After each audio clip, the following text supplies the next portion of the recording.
Bueno, queridos amigos, volvemos a estar por aquí para volver a hablaros de lo que es el vacío. Seguimos con el siguiente capítulo después de estos días de descanso, que también es necesario para la salud, recuperarse y seguir adelante. Pues bueno, como todo el mundo en vacaciones, pues nos tomamos nuestros días.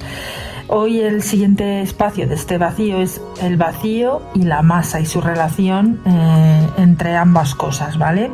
La masa es una de las propiedades de las partículas más incógnitas arroja a las teorías convencionales sobre la materia y sus interacciones. Resulta que la masa es la manifestación de las distintas formas que las partículas tienen relacionándose con el vacío. Es decir, que la masa es directamente proporcional a la interacción de las partículas con este vacío. Es importante saber esto porque en base a esto pues va a seguir el relato de nuestro capítulo, ¿vale? Durante el último siglo, de la mano de la teoría cuántica y los campos de grandes avances en la tecnología, se ha podido indagar en la estructura de la materia hasta límites que habrían sido inimaginables con anterioridad.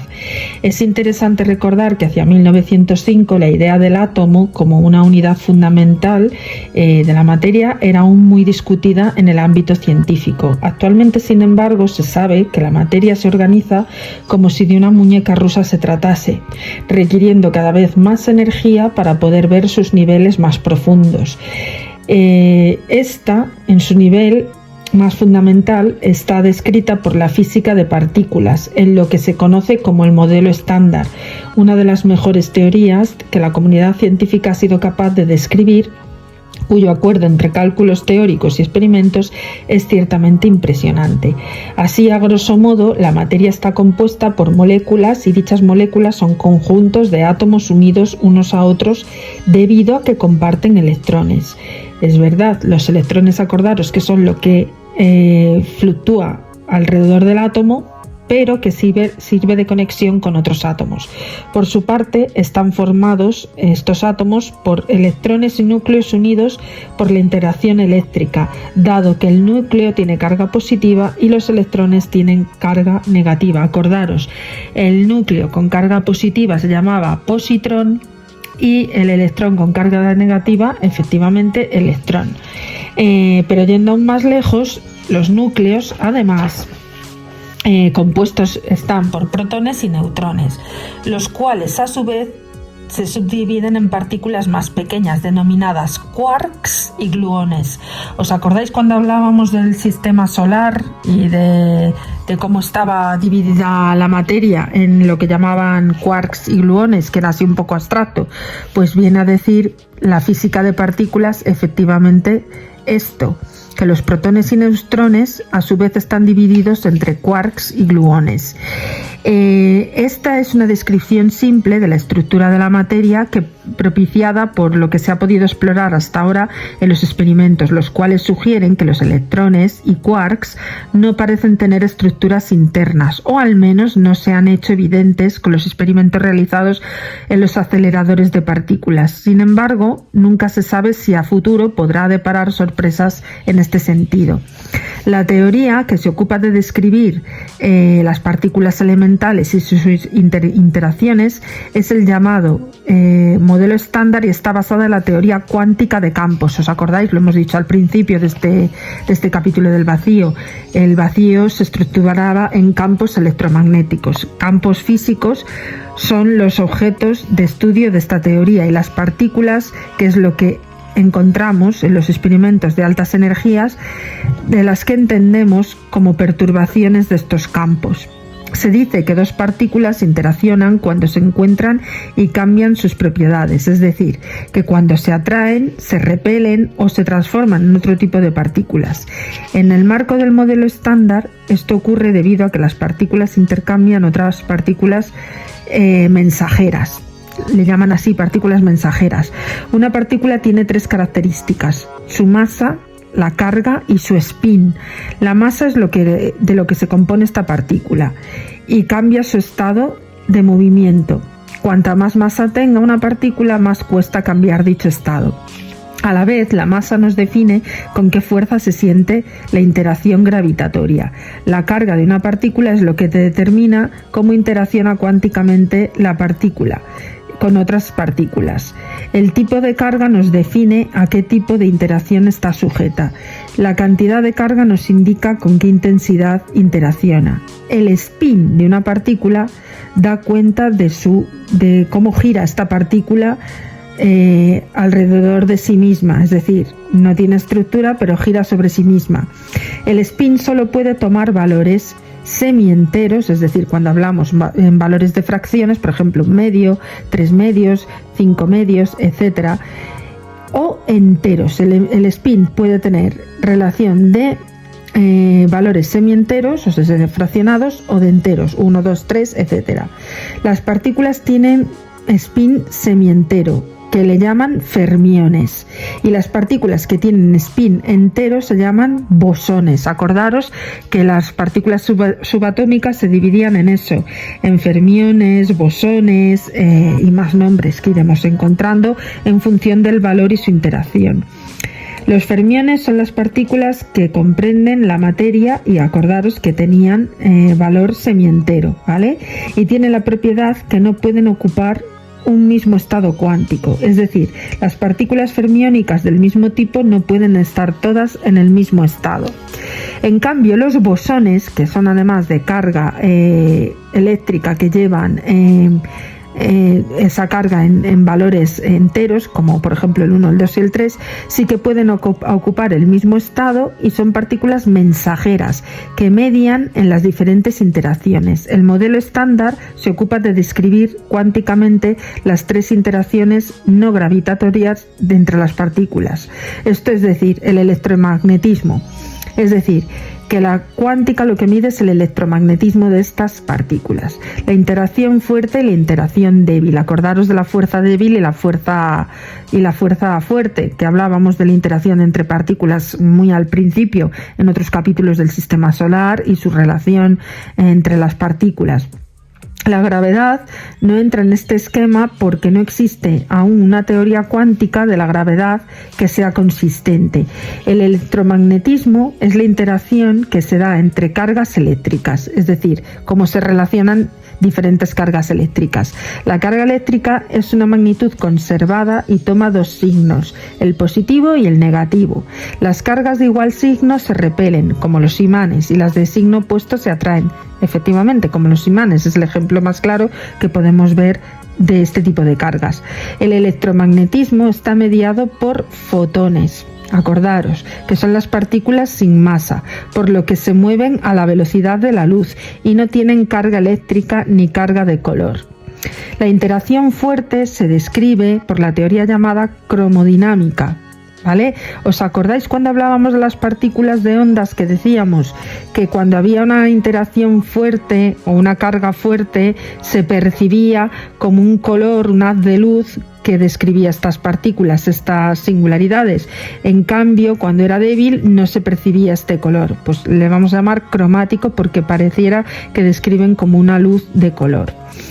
En este caso, la descrita por la teoría llamada cromodinámica cuántica es la interacción que se da entre los quarks, que superan en mucho la intensidad del electromagnetismo, es decir, que tienen una gran carga y que emiten un color. Los quarks sienten esta interacción porque tienen una gran carga denominada color, la cual no tiene nada que ver con lo que es la concepción habitual del color, el rojo, el azul, el verde, aparte del nombre, pero es una forma de decir, de mostrar 3 variantes, ¿no? Como por ejemplo el rojo, el verde y azul, que corresponden pues eso, a la antítesis de los colores, el antirrojo, el antiazul y el antiverde, por ejemplo, ¿no? Digamos que es, por poner un ejemplo, que estas cargas tendrían su positivo y su contrario, ¿vale? Por decirlo de alguna manera. El color puede mostrar las variantes que hemos dicho, y esta interacción es atractiva y se transmite a través de los gluones, es decir, que la interacción que mueve estas partículas es debida a través de la interacción de los gluones. Los gluones median en la interacción entre los quarks, que son las únicas partículas de carga de color, de forma tan intensa que los quarks siempre están conformando parejas de quark con antiquark, es decir, su positivo y su contrario. En sus partículas denominadas mesones o tríos de quarks, en unas partículas denominadas bariones, de las que el protón y el neutrón son dos ejemplos de estas mismas. Una propiedad de la teoría que describe la interacción fuerte conocida como el confinamiento del color es la que no es posible extraer un único quark aislado. Es decir, que nunca podremos aislar un quark único, siempre van a ir en pareja, ¿vale? Para hacer esto habría que aplicar, para que se pudiera aislar un quark, tanta energía que el proceso se crearían nuevos quarks o antiquarks, conformando bariones o mesones según el caso. Este comportamiento se puede entender de otro modo. No se puede tener una partícula aislada con carga de color pura. Básico, para que nos quedemos con la idea. No se pueden aislar las partículas en cuanto a lo que es el quark, porque el quark siempre va a tener su contrario, ¿vale? Solo es posible tener situaciones en las que una carga de color esté asociada a su anticolor, como en los mesones o en lo que hemos llamado lo que están presentes con los tres colores, como los bariones, en las configuraciones de color anticolor, ¿vale? Los propios gluones no tienen masa y no tienen carga eléctrica, como hemos dicho, pero sí tienen carga de color, así que ellos mismos están sujetos a su propia interacción y pueden interactuar fuertemente unos con otros. En cuanto a la interacción débil, ¿vale? Esto era para la interacción fuerte. En la interacción débil de las partículas es un tipo de fuerza física diferente a la del electromagnetismo y su interacción fuerte. No funcionan como atracción o repulsión. Su misión es la de cambiar unos tipos de partículas en otros. Esta interacción tiene asociadas tres partículas semejantes mensajeras, que es lo que llamamos bosones, con la descripción de la forma griega W, o sea, omega positivo, omega negativo y la z elevado a 0, ¿vale? Estas partículas son capaces de cambiar el tipo de partículas. Se sienten atraídas, y hay dos que están cargadas eléctricamente en positivo y en negativo, y una que es neutra. Estas partículas mensajeras de interacción débil no tienen carga de color, pero sí tienen masa, y de hecho una masa muy elevada. Si las comparamos con las otras partículas elementales, su masa es mayor que la del núcleo de un átomo de hierro. Se trata de una fuerza de corto alcance que logra cambiar el tipo de la partícula. Es decir, que la interacción débil lo que hace es modificar la forma de la partícula, ¿vale? Por ejemplo, la interacción débil permite que un electrón emita un bosón en negativo y se convierta en otro tipo de partícula, que le llaman neutrino. Los neutrinos son la conversión de una interacción débil emitida por un bosón en negativo, ¿vale? Para que nos quede así un poco explicado. Sé que esto es un poco engorroso, pero a poco que veáis estos esquemas que os voy a colgar en la red, es más sencillo de verlo, ¿vale? Son como se generan las partículas fundamentales hoy conocidas. Os voy a dejar este esquemita colgado que hace mención a bastantes capítulos anteriores atrás en el sistema solar, que los hemos citado, en el que hablábamos de esta interacción fuerte e interacción débil de partículas. Si veis que tenéis alguna duda, volver a recapitular ese vídeo para que os quede un poquito mejor explicado. Una vez que se han descrito las formas no gravitatorias en las que las partículas pueden interactuar, es adecuado hablar de las partículas que confrontan la materia que nos rodea. Aparte de las partículas mediadoras o mensajeras, las tres fuerzas que hemos descrito con los bosones, los gluones y los fotones, tenemos también los fermiones. Estos corresponden a las partículas que forman la materia y se dividen en dos tipos, los quarks y los leptones. Los leptones, al contrario que los quarks, no tienen carga de color, así que no pueden sentir la interacción fuerte. Es decir, que solo tienen color los que pueden sentir la interacción fuerte, ¿vale? En este caso los leptones serían débiles. Además, tanto los quarks como los leptones se presentan en 3 familias o generaciones diferentes de partículas. La figura 1 que podéis ver en el esquema muestra un resumen de las partículas del modelo estándar. De todos los fermiones que se han descubierto en los aceleradores de partículas, haciendo chocar partículas y creando otras nuevas, solo 3 forman toda la materia que observa o se observa a diario: los quarks up y los down, que son los electrones también.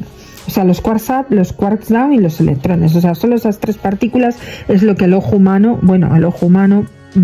por decirlo de alguna manera, o telescopios o microscopios pueden llegar a percibir, y constituyen a los protones y neutrones que hay en los núcleos de los átomos. Es decir, que solo lo que se puede percibir realmente son los átomos formados por neutrones y protones. A eso es a lo que se llega, los electrones también, pero las subpartículas es algo más complicado de poder divisarlas. Por eso la física cuántica es lo que estudia todo esto. No significa que no existen, pero son muy complicados de ver. El quark tiene una carga positiva y el quark down, esto es el quark up, tiene una carga positiva de 2/3 y el quark down tiene una carga negativa de 1/3 negativo. Un protón está formado por 2 quarks up y un down, es decir, que un protón tiene 2 quarks en positivo y 1 en negativo, lo que les proporciona una carga en total de +1. Si se hace la operación negativo con negativo se hace positivo y con positivo es positivo. Acordaros de la forma de hacer las ecuaciones con sistemas incógnitas en negativo. Y respecto del electrón, mientras que un neutrón está compuesto por 2 quarks down up que lo hacen que sea neutro, es decir, en el caso del neutrón, al ser las partículas de igual valencia, se negativizan, o sea, se neutralizan, o sea, es decir, como que se hacen cero, ¿vale?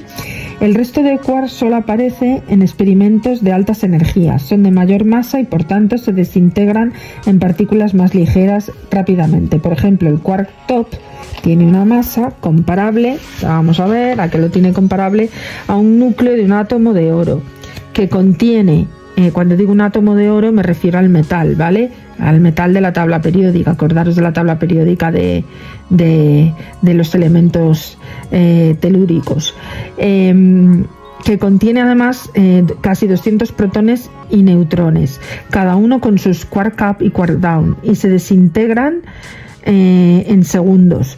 Los leptones son el electrón, el muón y el tau, ¿vale? Que son lo que veis en esta tablita. Son partículas que comparten casi todas las propiedades y todas ellas poseen una carga negativa y no tienen carga de color. Sin embargo, el muón es 200 veces más masivo que el electrón y el tau lo es 3000 veces más que los anteriores. A continuación se encuentran los neutrinos, que no tienen carga eléctrica ni carga de color, y su masa, que aún no se conoce exactamente, es muy pequeña. Acordaros que los neutrones y los neutrinos no pueden generar reacciones físicas.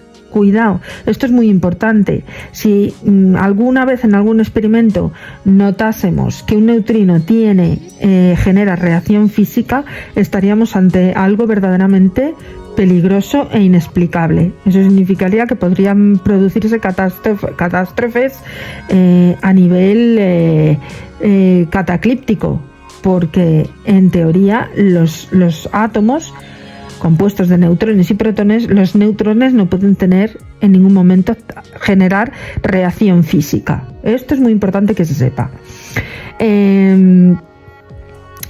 En esta descripción, en lenguaje común y estado actual, de la física conocida de partículas, del modelo estándar, tiene también una bellísima descripción matemática que se esconde tras esta pesadilla de amalgama de ecuaciones. El armazón matemático que soporta al modelo estándar es consistente y única y exclusivamente en el caso de que las partículas que se describen sean partículas sin masa. En otras palabras, estamos ante un golpe mortal a la teoría. Por un lado, es exitosa hasta el grado sumo y por otro requiere de las partículas que no tengan masa, lo que va en contra de toda evidencia empírica. En esta situación solo hay dos salidas posibles. O bien se desecha el modelo estándar, lo cual es difícil porque funciona bien y experimentalmente se están dando los casos de que se demuestran cosas, o bien se idea la forma de introducir la masa de las partículas sin que la estructura matemática de aquel se derrumbe.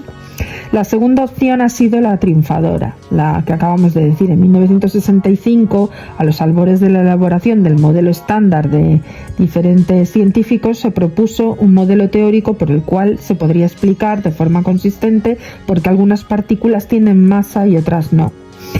En el denominado mecanismo de Higgs, ¿vale? Esto es famosísimo, el mecanismo y los bosón de Higgs, ¿vale?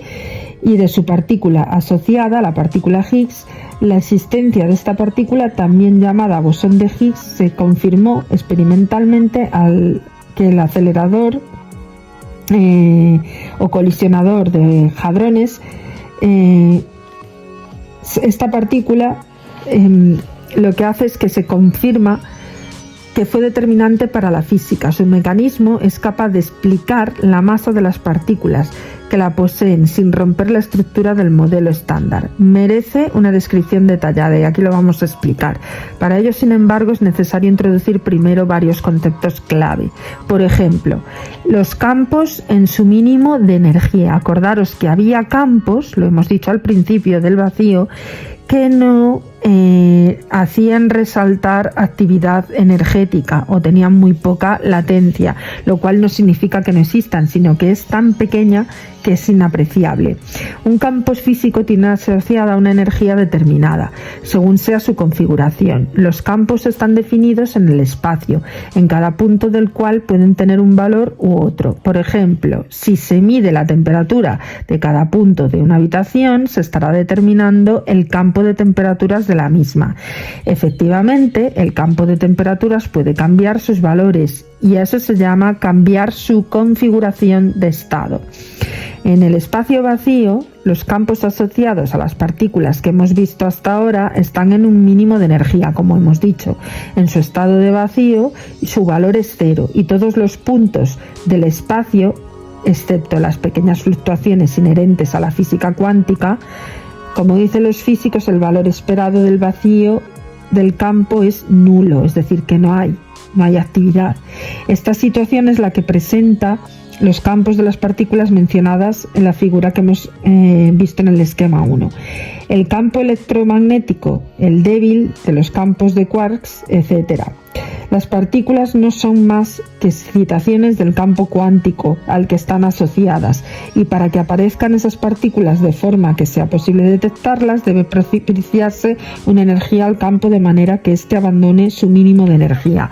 Acordaros que decíamos que efectivamente el campo, si no tiene energía, hay que excitarlo, es decir, hay que proverlo de una especie de elevación de energía para que esas fluctuaciones se puedan dar. Si no, va a aparecer pues como, imaginaros, un lago en el que no hay apenas movimiento de olas ni de nada. Si tú tiras una piedra, esa piedra produce unas ondas al chapotear en el agua, pues esas ondas serían las fluctuaciones.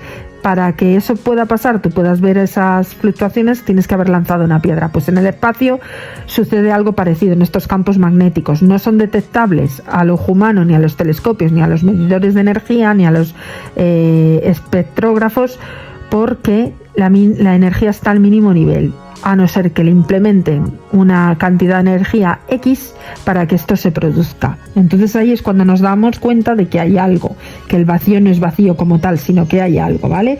Entonces, la imagen descrita no es la única posible. Hay campos que para disponerlos en una configuración nula, cuando el campo tiene un valor esperado del vacío nulo y no aparecen partículas asociadas, hay que dotarlos de energía, que es lo que hemos dicho. Aquí os dejo un esquemita de la energía de los campos, cómo funcionaría, ¿vale?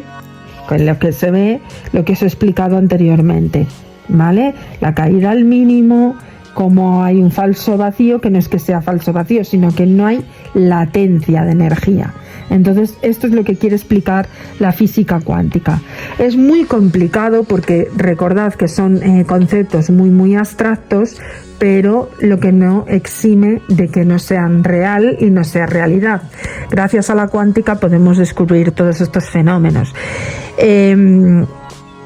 Imaginemos un campo de Higgs en el universo con esta forma de energía asociada. Evidentemente no puede estar en su configuración nula, en la que el campo vale 0 y en todo el espacio, debido a que dicha configuración es inestable. El campo, como se ha dicho en varias ocasiones, está sujeto a fluctuaciones de origen cuántico, lo que intentará apartar esa configuración. A la menor perturbación, el campo accederá a estados de mayor o menor energía y caerá inexorablemente al mínimo, al verdadero vacío. Esto significa que si es posible ir al estado de la mínima energía de una región del espacio, se comprobará que todos los campos, excepto el de Higgs, no tienen partículas asociadas presentes en dicha región, o sea que su configuración es nula. Pero el campo de Higgs no está en dicha configuración. En el vacío, el campo de Higgs no es nulo, ¿vale? Las dos formas en las que Higgs da masa a las partículas. Pues las partículas del modelo estándar se pueden dividir en dos grandes grupos. Por un lado, las partículas que median en las interacciones, acordaros las partículas mensajeras, que son el fotón, con carga negativa y positiva, y la Z, que son los gluones, con carga neutra. Y por otro lado, las partículas de materia, es decir, los quarks y los leptones. Las partículas que tienen masa son las de W y la Z, y los quarks y los leptones, sin embargo, a la forma de adquirir masa de las partículas y los quarks, los leptones a través del campo de Higgs es poco o diferente, o sea, no se generan igual. El mecanismo consiste en lo siguiente: al caer Higgs en el mínimo de energía, aparecen 4 tipos de partículas anteriormente indicadas, ¿vale? La van a llamar H, positiva y negativa, H neutra y H minúscula. Las partículas en cualquier variante de carga tienen predilección por las partículas que tienen carga y se unen a ellas de forma indisoluble.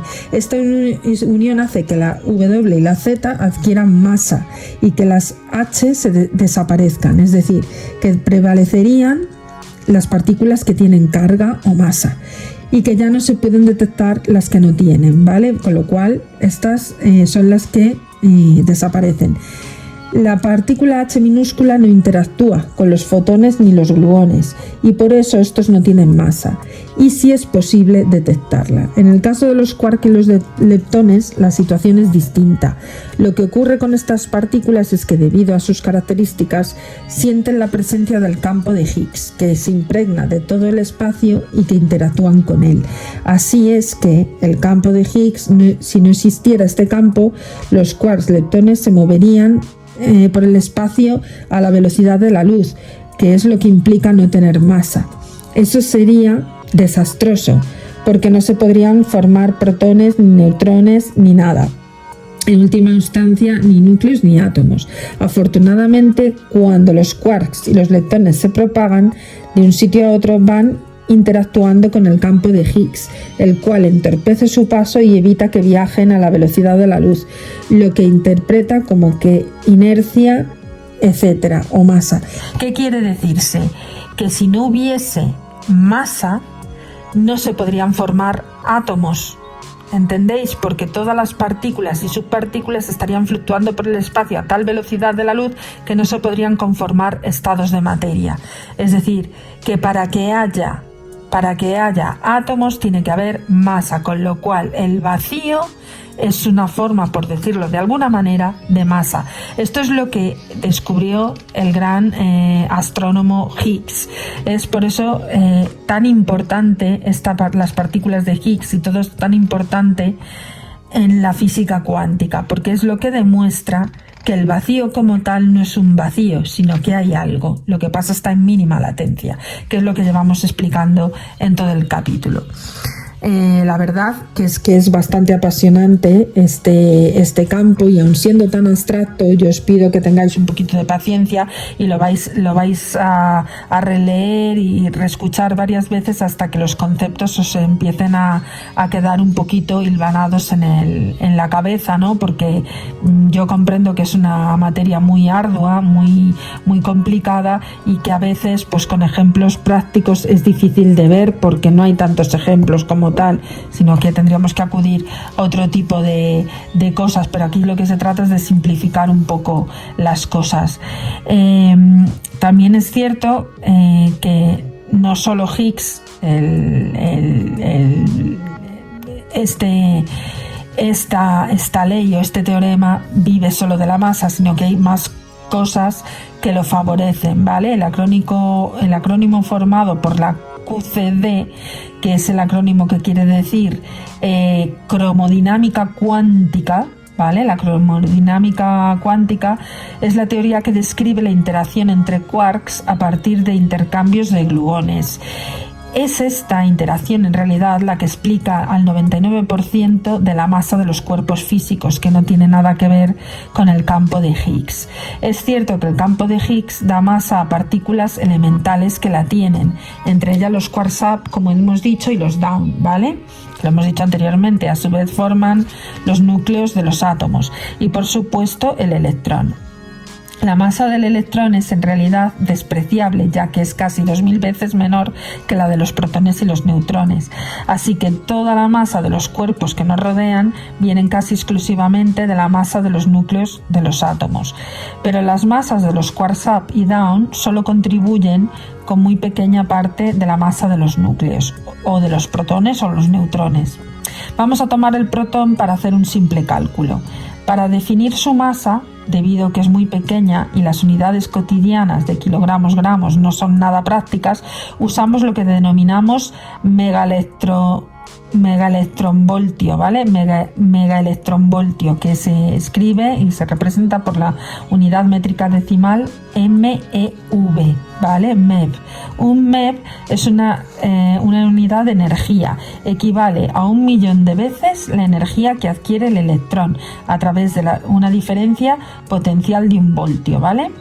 La unidad de masa correspondiente sería el MeV partido por c al cuadrado, ¿vale? Pero en física de partículas utilizamos unidades en que la velocidad de la luz sale justamente 1, y eso es lo que nos permite usar indistintamente los MeV como masa y como energía. En estas unidades el protón tiene una masa aproximadamente de 940 MeV. Teórica y experimentalmente se ha constatado que el protón está compuesto por 2 quarks up y un quark down. La masa del quark up es de 2,3 MeV y la masa del quark down es de 4,8 MeV. Si se hace la suma de estas masas, se obtiene que 2 más 2,3 más 2,3 más 4,8 son 9,4 MeV. Esto significa que la masa de los 3 quarks que componen el protón, la que viene del campo de Higgs, solo puede justificar un 1% de la masa total del protón. Así pues, ¿de dónde viene el 99% de la masa restante? Esta respuesta está en el vacío, que es lo que le llamamos el vacío de la cromodinámica cuántica. La cuestión central es que todas las propiedades acerca del comportamiento del protón, como su carga eléctrica y su fuerte interacción, que le permiten formar núcleos, se puede explicar solo con 3 quarks up, down, ¿vale? O sea, 2 quarks up y 1 down mencionados. Pero la masa no se puede explicar por ese procedimiento. Entonces hay que tener en cuenta que los 3 quarks esenciales del protón están condenados, como afirma la cromodinámica cuántica, a estar confinados en un pequeño volumen. Es decir, que no se pueden separar mucho unos de otros, porque la interacción que los une es tremendamente poderosa. Por eso los quarks están sondeando el vacío de forma continua y están en un volumen tan pequeño que se encuentran frecuentemente con fluctuaciones del vacío que crean y destruyen rápidamente quarks y gluones. Por lo tanto, estos quarks están sujetos a una continua interacción de fluctuaciones del vacío, en forma que otros quarks y gluones generan energía, de forma análoga al efecto Casimir. Ahora bien, siguiendo las enseñanzas de Einstein, la masa es un aspecto equivalente de la energía, y una alta energía confinada en un volumen pequeño como un protón es interpretada como una gran cantidad de masa. De esta interacción de los quarks básicos, el protón con el vacío lleno de quarks y los gluones que aparecen y desaparecen, adquiere el protón el 99% de su masa. Es decir, que de esa interacción de quarks básicos es de donde sale el restante de ese 1%, ¿vale? Que habíamos dicho. Es sorprendente que aproximadamente el 99% de nuestra masa y de los cuerpos que nos rodean no sea más que una manifestación del vacío dentro de los protones y los neutrones. Pero esta bonita idea teórica, la de que el protón es un objeto complicado y muy masivo debido a sus fluctuaciones del vacío en su interior, ha sido comprobada experimentalmente. ¿El vacío del fin del mundo? Pues hasta aquí se ha visto que la razón de la existencia de algo tan cotidiano como la masa de las cosas radica a última instancia en este vacío, tal y como se entiende actualmente a la luz de la mecánica cuántica. Pero hay un problema que la física aún tiene que resolver, ¿vale? Y es que toda la materia que nos rodea puede ser inestable en un sentido particular. Peter Higgs decía que cuando miras al vacío en una teoría cuántica de campos no es exactamente nada. Y es muy importante esta frase. La argumentación expuesta hasta ahora se fundamenta en que los campos descritos por la física cuántica tienen asociadas partículas y que a su vez se puede definir en estado de vacío de los mismos, el estado de la mínima energía. Para los campos diferentes de Higgs, el estado de la mínima energía corresponde a una situación en la que no hay partículas presentes del campo. Para generarlas, como hemos dicho, hay que dotar de energía al campo en cuestión. Es decir, si no dotamos a estos campos de energía, no hay fluctuaciones y no podemos saber lo que hay, ¿vale? Se puede tener, pues, entonces electrones si el campo electrónico se excita, y si lo hace interactuando con el resto de campos, con campos de fotones y otras partículas, dependiendo de la interacción que se dé en cada momento. Pero a todos los efectos, la física de todo cuanto nos rodea y se describe como pequeñas variaciones del vacío y de pequeñas fluctuaciones del mismo, pues lógicamente la partícula H que detectamos está, pues esto, en los aceleradores, ¿vale? Ahora bien, aquí surge la cuestión interesante. ¿Podemos asegurar que estamos en el mínimo real del campo? Pues existe un estado aún con menos energía que el campo de Higgs. Pues de ser así, el campo de Higgs podría pasar espontáneamente a un estado aún menor de energía. El problema es que el paso al nuevo estado, la nueva configuración, modificaría el comportamiento del campo de Higgs y eso cambiaría la masa de todas las partículas. Esto supondría un fenómeno dramático porque los átomos son estables debido a que, entre otras cosas, a que el electrón y las partículas tienen una masa que tienen, la masa que tienen. Si cambiasen las masas, estas partículas cambiarían tanto la química como las reacciones nucleares que se producen en nuestro Sol, haciendo inviable la vida. Es decir, que todo tiene una razón de ser. O sea, y todo es así por una sencilla razón, porque si no fuera así, realmente ni siquiera la vida tendría sentido o habría surgido.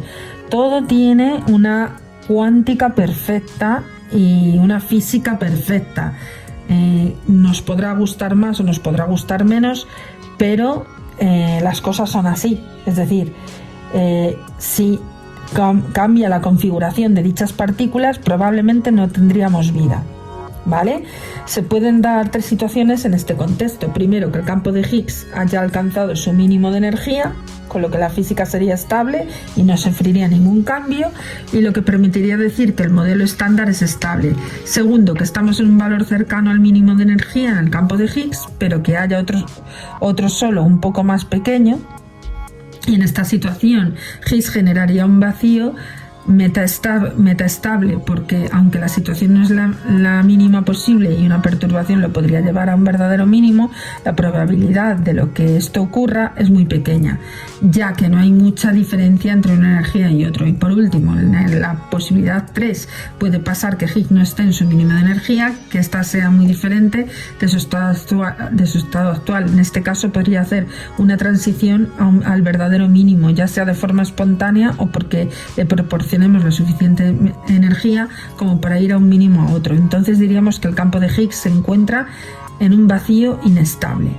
El modelo estándar puede indicarnos si el vacío del campo de Higgs es estable, metaestable o inestable, comparando los valores de la masa con los de sus partículas y la partícula de Higgs. Con todos los datos actuales en la mano, la masa del top es aproximadamente de 173 gigaelectronvoltio, ¿vale? 1000 veces mayor que un MeV. Y la partícula de Higgs es de 126 GeV, como hemos dicho. En base a ello, la teoría concluye que el vacío en el lugar de nuestra física es metaestable y podría cambiar en cualquier momento si el campo de Higgs pasa a su estado de menor energía. Afortunadamente no hay de qué preocuparse. Todo lo anterior es cierto, pero también lo es que el modelo estándar, a pesar de ser una espléndida teoría que hace magníficas predicciones y que después se confirman los experimentos, no es la teoría final de la física de partículas.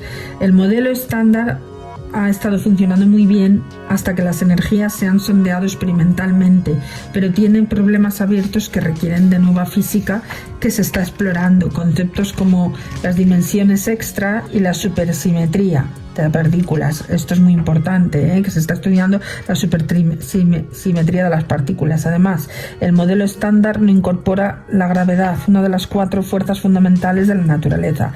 Cualquiera de estas nuevas físicas podría cambiar el estudio y la estabilidad del vacío, así que hay que tomar esto como lo que es el resultado preliminar de una teoría que se sabe que hay que superar en algún momento. Por otra parte, el universo lleva estable 13.800 millones de años, así que aunque estuviésemos en una situación metaestable, la probabilidad de que haya un cambio de vacío justamente ahora es minúscula. En definitiva, a pesar de haber avanzado mucho en la comprensión del vacío y sus tan relevantes consecuencias como dotar de masa a las partículas elementales, a través del vacío, el campo de Higgs, y los protones y los neutrones a través de la cuántica cromática, todavía queda mucho por estudiar acerca de él y de su comportamiento.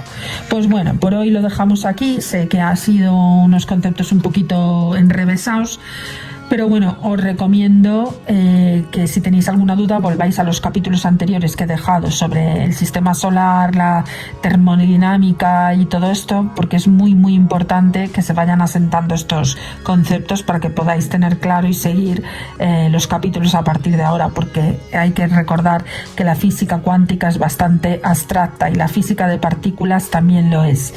Bueno, esperando que os haya gustado el contenido. Disculpadme si voy bastante rápido cuando lo explico, pero intento que no sea demasiado largo para que podáis cazar un poco a grandes líneas generales cómo está compuesto este vacío. En el próximo capítulo hablaremos de si el universo es lo que le llamaríamos vulgarmente un préstamo del vacío, es decir, que el universo está incluido en ese vacío. Vamos a intentar definirlo lo mejor posible porque, como hemos dicho, es muy muy abstracto. Nada, como digo siempre, os animo a que os suscribáis para que sigamos creciendo en el canal. Es muy importante para mí para poder seguir realizando este trabajo, y bueno, en el momento que sea posible dejaré abiertas membresías por si queréis colaborar con el canal. Os agradezco enormemente vuestra atención y bueno, pues que paséis un día fenomenal. Un abrazo.